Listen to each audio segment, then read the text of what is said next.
morning everyone, my name is Ross Wonderful and I'm here with my colleagues. We will be presenting on the topic of violence and discrimination against the LGBTQI community. Please note that at the end of our presentation we'll just be having a quick register, also a form that you can fill in to give us any feedback.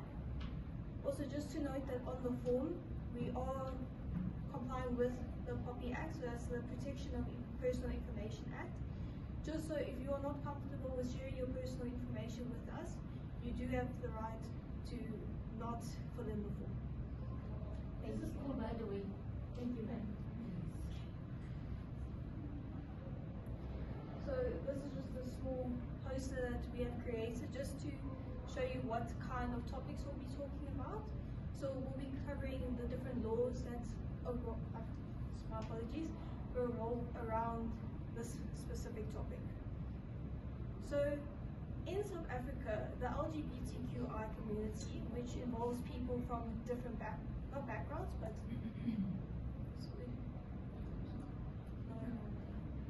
different feelings to themselves. So if you are seen as gay, lesbian, bisexual, any of those topics will fall under the LGBTQI. This community still faces major backlash in South Africa, as there is still violence and discrimination against these communities. So basically this lesson will look at what kind of violence and discrimination the communities face and how we as a community can also help protect them and create awareness around their situation. So in this specific lesson, we'll be looking at 4 different outcomes. So first we'll be discussing what LGBTQI means. Second, we'll be going through the discrimination and the violence that this community faces and what specific examples of that would be. Then we'll also discuss the laws that protect this community. And finally, we'll see what actions that we can take as a community to help protect these vulnerable people and help to limit the discrimination against them. So what does LGBTQI mean? So if you are a lesbian, this refers to a woman who has sexual attraction to another woman. If you are gay, this refers to a man who will have sexual attraction to another man. Bisexual, this refers to a person who has feelings and attractions to both genders. Transgender is when someone does not feel comfortable or think that they belong in the skin that they have, and they believe that they should be another gender. And then queer is a person who is still just trying to figure out who they are and what they find attractive. And finally, intersex. So this is like a custos semenia. So it's a person that's born with both genitals, and sometimes at birth, the parents can decide if they want to remove one of the genitals and choose a gender for them, or the person can go on to live their life with both of these. If there are any questions? Perfect. Thank you, guys. Alright, ladies and gentlemen.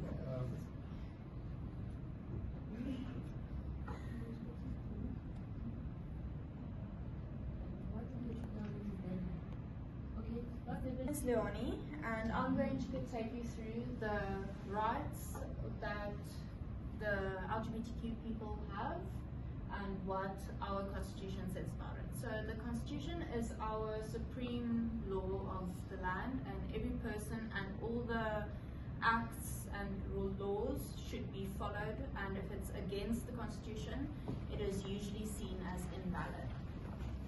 The constitution protects equality, dignity, safety, and freedom of expression. That's mostly seen in the LGBTQ community and what they can fight against protection for.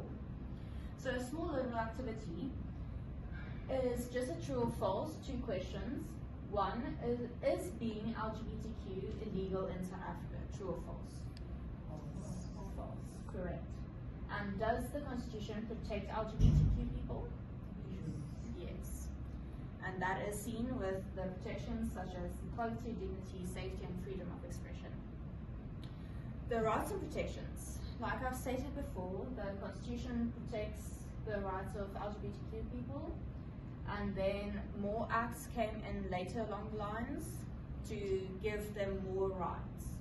For example, the Civil Unions Act is regarding marriages, and that said that same-sex marriages can occur, and people can also adopt and inherit as same-sex couples.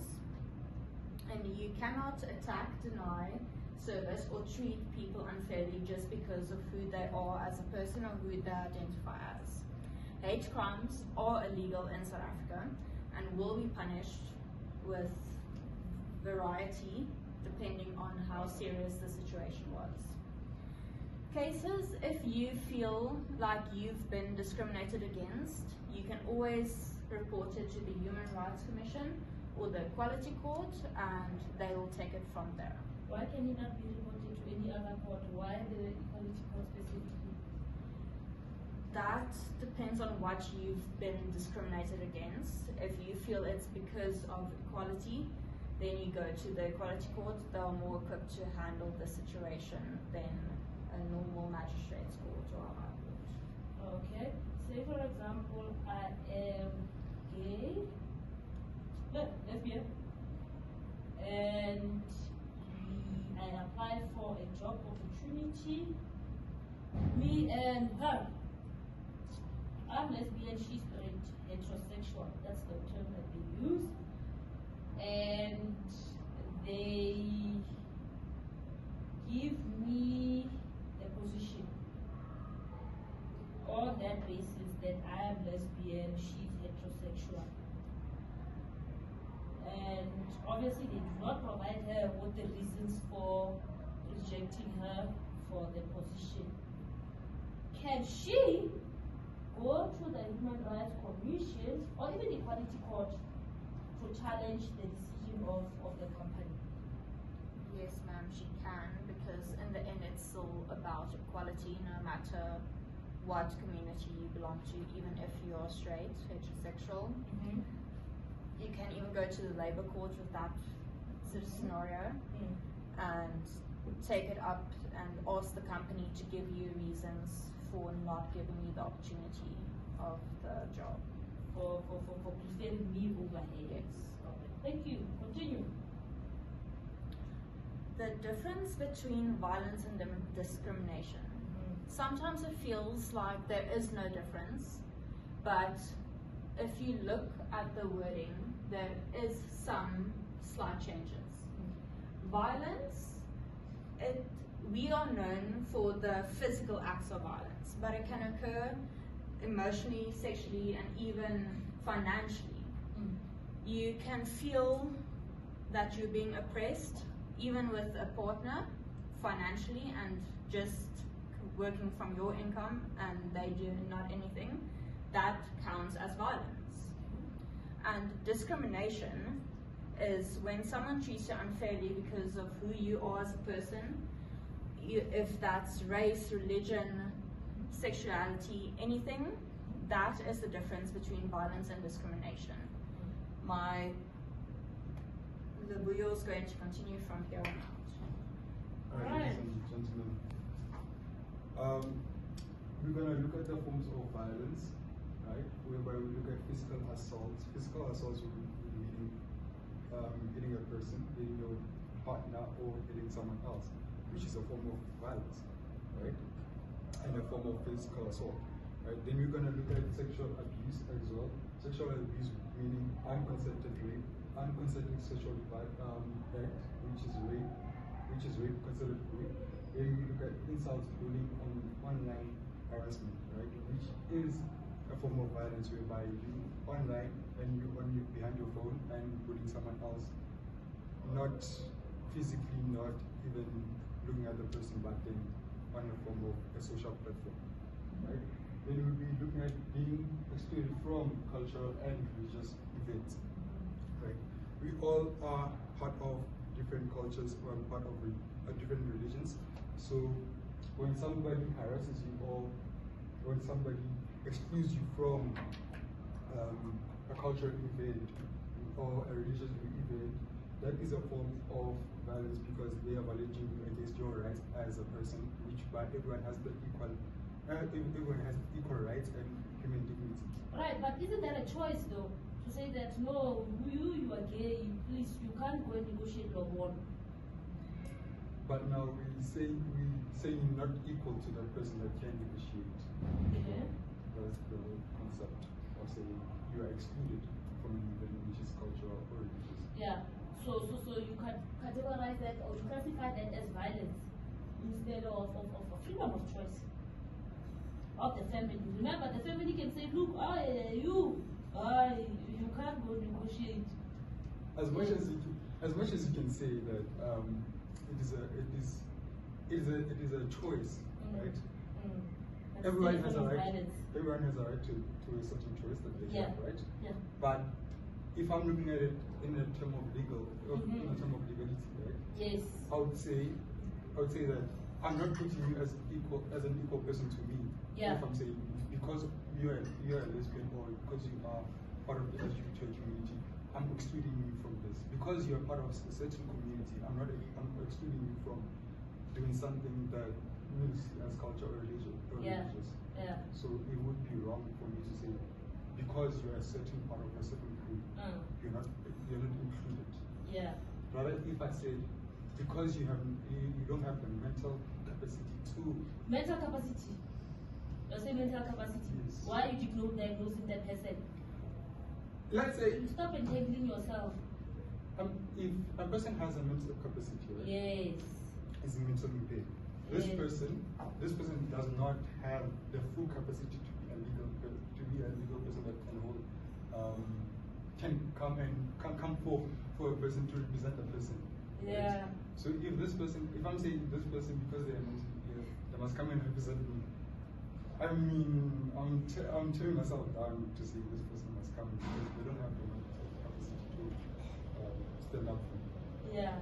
So I'm not going to waste time. They will just continue.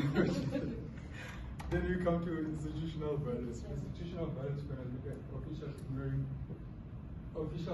the LGBTI community rights, right? Which is equality, human Absolutely. dignity, and freedom of expression. Everyone has the right to freely express themselves as part of the LGBTI community. But now, if police ignore the LGBTI community from reporting violence against them, such as a person, I would say, taking away their rights. Can I give you an example of what you're trying to say because I see you're struggling? So, for example, what police do, especially I've seen this even in same-sex couples, especially when it comes to gay men. It's a thing of why do you allow this person to slap you as a man? You guys are both men, you must clap him back. It's those kind of things. They do that, and it's very sad. It's a very sad state of affairs. It also happens in instances of transgender relationships that the police will say, no, but you went and did breast implants, for example. So you are still a man at the end of the day. So it's that thing of not acknowledging that this is the sexual orientation of this person now. Alright, move on to the others. In fact, I dealt with both of them. Yes. Then you Yes. deny gender recognition from transgender people, right? Yeah. So if we deny gender recognition from transgender people, you will basically say, because you're transgender, we don't recognize you in a certain community, such as I would refer to Caster Semenya as well.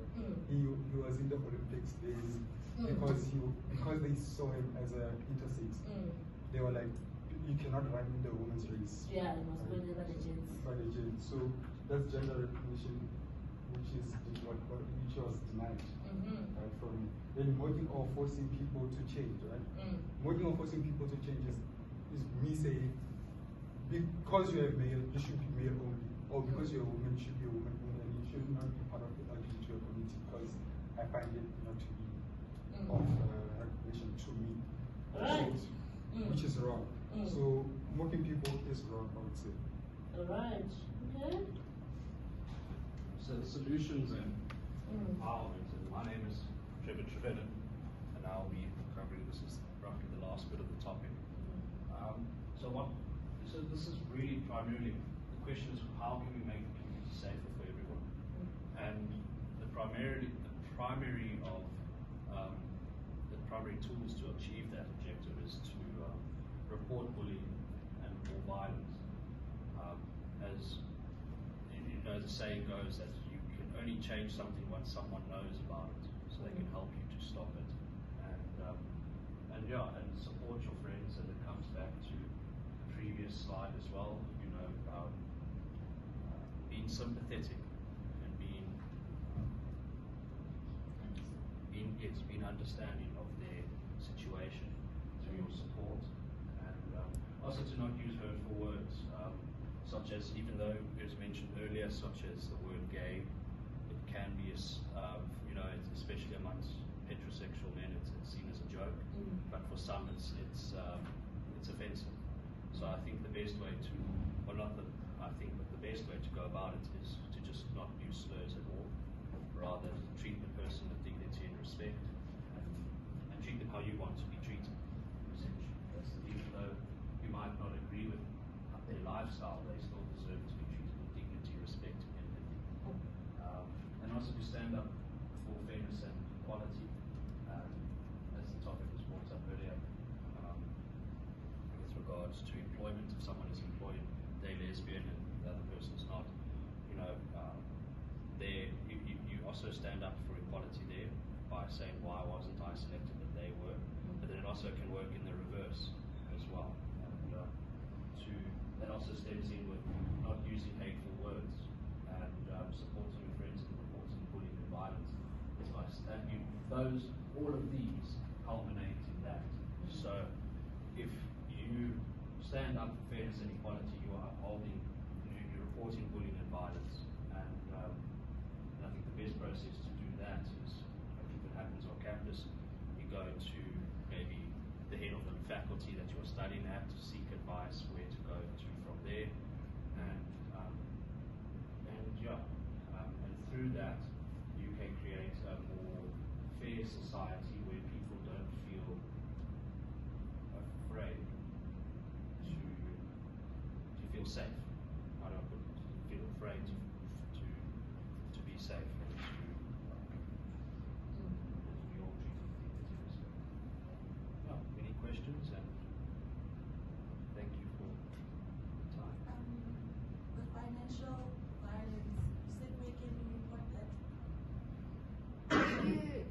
So that falls under domestic violence in a sense, where you can go and report it to any court, police station, and they will give you a case number and you can go from there. It's the same as physical violence. So It's if just my partner is not working and I'm working alone, it's financial violence.